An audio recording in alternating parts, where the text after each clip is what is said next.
we come to the end of the line for Jacare Souza in the UFC. Yeah, That's pretty. I mean, it's sad. I gotta ask.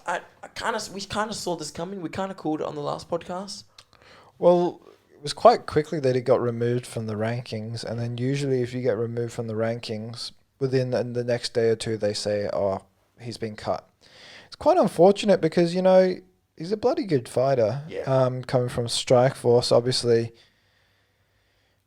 being a middleweight contender as well. Just a bit upsetting because I felt like maybe he could have one more fight and then send him off, but the UFC's not very much like that anymore. Now they send them on their way very quickly. Yeah. To be fair, 41 years old, definitely getting there on age. So it sucks because he's a bloody good grappler. Yeah.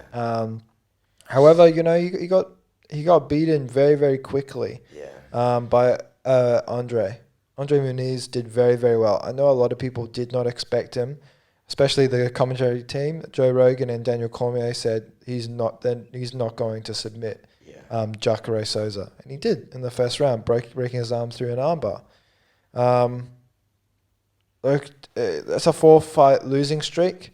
Mm-hmm. Yeah, that's not good because we say 3 is a question mark, 4 is a Four is like a 3 is a question mark, 4 is an exclamation mark, 5 is cut. Yeah. And which is weird because there's a little bit of inconsistencies when it comes to cutting athletes in the UFC right now because Dana's cutting, he cut Yoel Romero, which was very weird, right?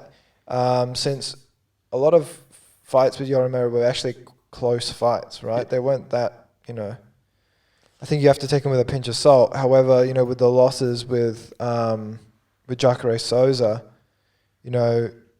he's lost 4 of his last 5. However, you're still keeping Donald Cerrone around. If you include all right, there was a draw to Nico Price and that got overturned. However, that's a 5-fight losing streak.